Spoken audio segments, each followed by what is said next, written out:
Hello, I am Jesus Ramirez from Singularity Engineering. Today, I am going to talk to you about how to model the evaporation process of droplets using the DPM model of ANSYS Fluent. The geometry I am going to use for this demonstration is just a mixing pipe. Then I have here two inlets. This is one inlet, this is another inlet. Here is a Y connection, and the current of flow is going to be mixed and is going to flow through this part of the pipe. And here you can see that these have two solid pipes. This is one of them, this is the other one. And here I'm going to impose a boundary condition in order to have a heat transfer process from the outlet to the inner part of the pipe, and in order to increase the temperature of the flow when passing through this part of the geometry. Then I will have a inlet here, float inlet here, and this is an outlet. And here this is like a jacket where a high temperature is going to be enabled, is going to apport the heat for the fluid in this part. Okay, perfect. It is important to note that if you don't want, you don't need to use the solid pipes. You can only use or model the fluid part in the cut. But in this case, I'm going to use the solid part just for a better view, and because I wanted to use this boundary condition on the fluid and see how the heat transfer process by conduction can also be modeled in ANSYS Fluent. Okay.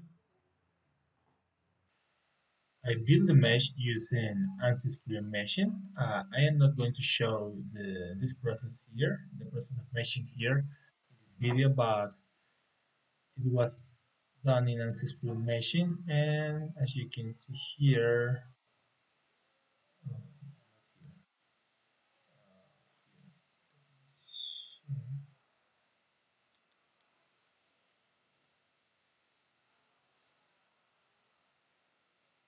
and it is a poly head mesh, and it's a very high quality mesh. Let me show you.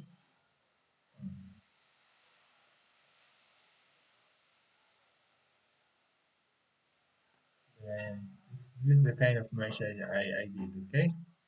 Then one important one important thing is that here in this version of ANSYS Fluent, the boundary conditions are shown. Then I have the two inlets here. This is the outlet. Then you can see, for example, that for the inlet, this is the inlet one, this is the inlet two. Then I have prescribed a velocity magnitude of 2 meters per second, and the temperature at the inlet is 300 Kelvin. Okay, and for the another inlet, 3 meters per second, just to create some turbulence here, and the temperature is 600 Kelvin, just to create a mixture, a thermal mixture here also. Okay, it is important to know that if you want to model the droplets evaporation, you need to enable the species transfer props as the model. Okay, then as you can see here, if I double click, you will see how the species transfer is enabled, and you have to define your mixture. Then here I have these values. I can quit this one, this values O2 and N2, because I only need air and H2O for my simulation, but it is not important. If you want to leave them there, then the only thing is that you have to put a volume fraction of 0 when you prescribe your boundary condition. Okay, then but it is important because if you don't enable the species transport, then you won't be able to model the droplets evaporation process. Okay. Also, if you want to inject the particles, then remember that you have to go here to the discrete phase and create an injection. Then just use right click and new. I already did it. And as you can see, My injection is injecting in a surface in the inlet one, that is this one. Okay, these my particles are droplets. The material is water liquid, and the evaporation species is H2O. Okay, then the diameter of the particle is 0.0001 meters.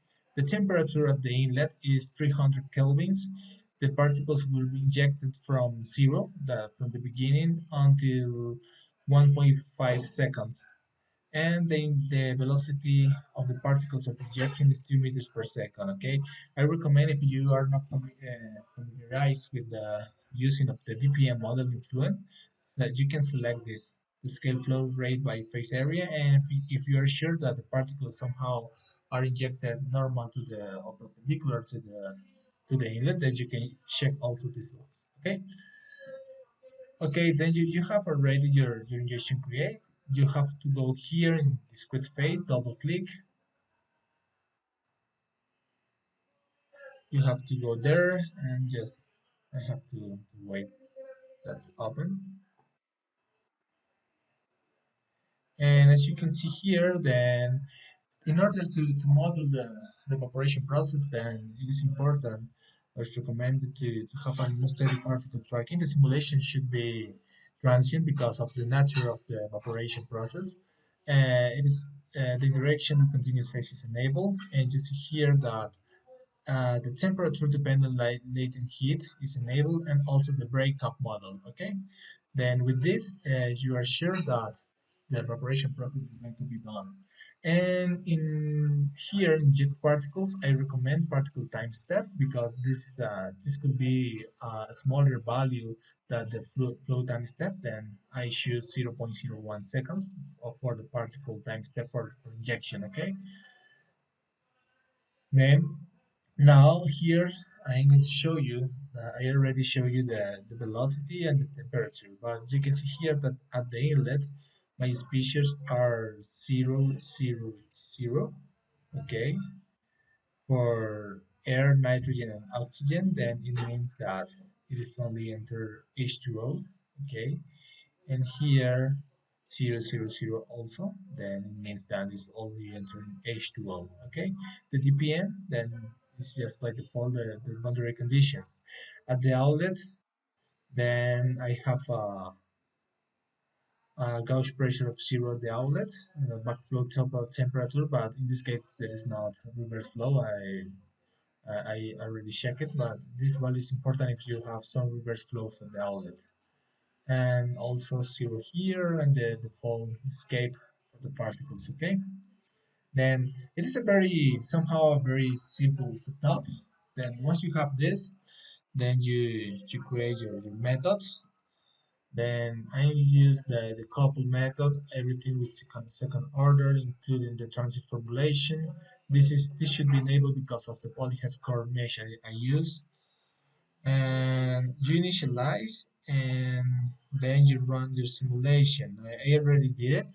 I use, look at here, I use a zero point 0.1 seconds time step for the float, but remember that for my for the particles I prescribe a 0.01 second. Then these values could be different for particles for for what and for the flow. Okay, then you check the case and everything is okay, then you can run. Okay, then I'm going to run this, and once I finish, then I will show you the results.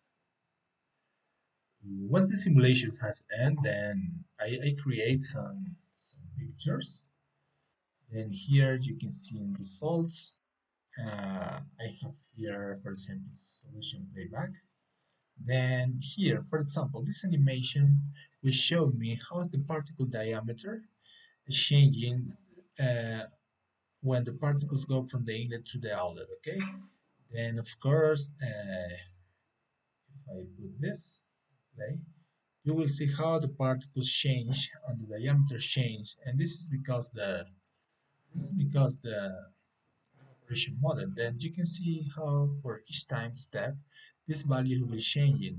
Then remember that this is the diameter that I use for the injection, and this is how the diameter is changed by evaporation per este phenomena.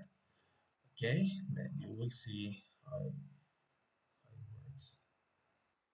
Okay. Also, you can see, for example, the particle temperature. It is injected at 300 Kelvin, and you can see here how these particles are going to be heated. Then remember this, and you will see here how that works. Okay. Then remember that it is important to know that in the evaporation model, then the evaporation start to be evaporated when the evaporation temperature is reached, and this process will end when the boiling point is also reached. Then this is the the start and the end of the evaporation process for the evaporation model for droplets. Okay, you can check the ANSYS Fluent user manual, and you will see all the theoretical background of this model in ANSYS Fluent. Okay, and also if you can see here, this is how the temperature of the fluid. This is the cold fluid. This is the hot fluid, and here is how the fluid is working. Okay, then you can see this here, and you can see how this is the highest temperature in the solid, and how this temperature is somehow generating a temperature gradient for increase the heat flux, or induce the heat flux from the walls to the flow. Of course, if this length, uh, if I have a longer length of the pipe, maybe this temperature is could be increased, because you can see here that the temperature profile is not uniform already.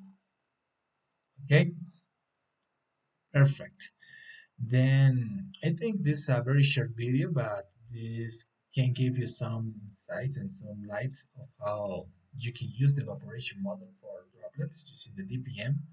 Then, if you have any questions, you have any doubt, if you want to work with this kind of models and you are interested, please let us know. Write a comment in the bottom part of this video, or visit our website www.singularityeng.com.